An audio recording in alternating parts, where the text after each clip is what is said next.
আসসালামু আলাইকুম everyone, welcome back to my channel. আজকে আপনাদের জন্য নিউ একটি রেসিপি নিয়ে চলে এসেছি। আজকের রেসিপিটা হচ্ছে গরু মাংস ভুনা। তো আমরা সকলেই এই রান্নাটা খুবই পছন্দ করি এবং গরু মাংস সবারই প্রিয় আমার জানা মতে। তো আজকে আপনাদের সাথে আমি শেয়ার করব কীভাবে সিম্পলি গরু মাংস রান্না করা যায়। এখানে দেখতেই পাচ্ছেন আমরা 2 কেজির মতো গরু মাংস নিছি আর পেঁয়াজগুলো একটু মোটা মোটা করে কেটে নিছি, যাতে এটা আমাদের কষানোর সময় পেঁয়াজটা একদম গলে না যায়।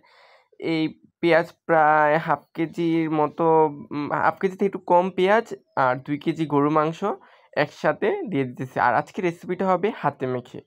তো আজকে কি মশলা ইউজ করতেছি এটা শেয়ার করব। প্রথমে তেজপাতা, দারচিনি,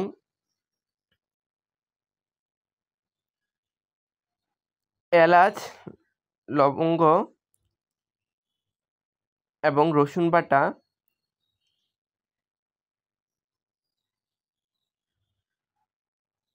আদা বাটা, গড়ে আপনাদের যা মশলা আছে ওইগুলা দিয়ে আমরা এই রান্নাটা আজকে কমপ্লিট করব। তারপর হচ্ছে গরম মশলা বাটা, এখানে হচ্ছে তেজপাতা, দারচিনি, এলাচ, লবঙ্গ সব কিছু একসাথে মিক্সড করে একটা মশলা বানানো হয়েছে, ওইটাই বাটা। সবগুলো বাটায় আমাদের বাটা। তারপরে জিরা বাটা। হাতে বাটা মশলা দিয়ে রান্না করলে অবশ্যই অনেক মজা। আর এই হাতে মাখা মাংসটা কিন্তু পুরো বিয়েবাড়ির স্বাদের একটা ফ্লেভার আনে। তো আমরা হাতে মেখে করতেছি। আর এখানে হচ্ছে জয়ফল, জয়িত্রী বাটা। এইটা যেটা দিলাম এটা হচ্ছে শুকনা মরিচ বাটা, যেটা হচ্ছে শুকনা থাকে ওইটাকে হচ্ছে পাটায় বেটে নেওয়া হয়েছে, ওইটা বাটা।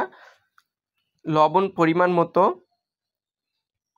আমরা মশলাগুলা ইউজ করব হচ্ছে যে যেমন মশলা খেতে ইউজ করি মাংসর অনুযায়ী, আন্দাজ অনুযায়ী ইউজ করব, কিন্তু আমরা প্রত্যেকটা মশলা দেওয়ার চেষ্টা করব।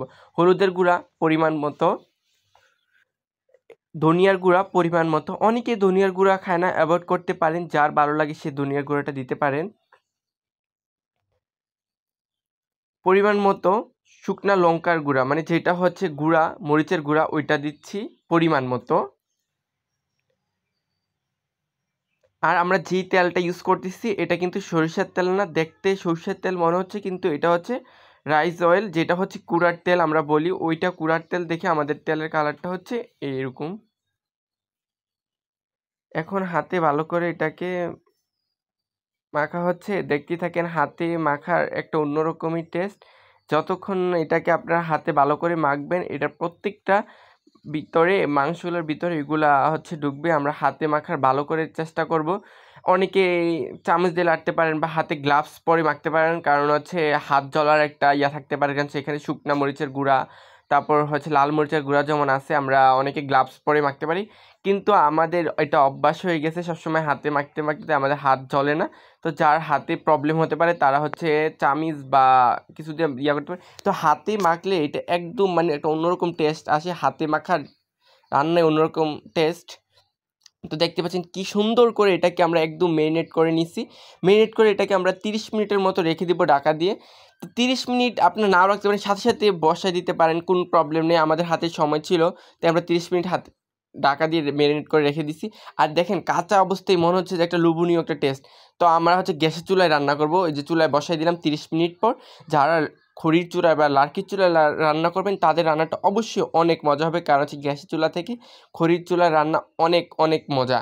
তো আমরা এটাকে এখন কষাবো।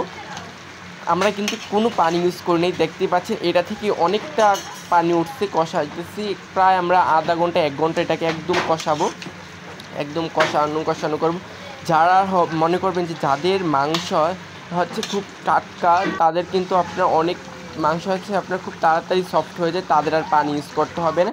যাদের মাংস হচ্ছে একটু শক্ত থাকে তারা একটু কুসুম গরম পানি করে এটাকে অ্যাড করতে পারেন। ঠান্ডা পানি দিলে টেস্ট এরকম আসবে না, গরম পানি দিলে যে কোনো তরকারিতে টেস্ট অন্যরকম আসে। তো আমাদের রান্নাটা দেখেন প্রায় কমপ্লিট। এই যে আমরা পরে একটু উপরে জিরার গুঁড়া ছিটাই দিছি, রান্না একদম কমপ্লিট। খেতে কিন্তু অনেক ইয়াম্মি হয়েছে। আর যারা আমার চ্যানেলটা সাবস্ক্রাইব করেন অবশ্যই আমার চ্যানেলটা সাবস্ক্রাইব করে আমার পাশে থাকবেন। আমার চ্যানেলটাকে সবাই সাবস্ক্রাইব করবেন। আল্লাহ হাফেজ।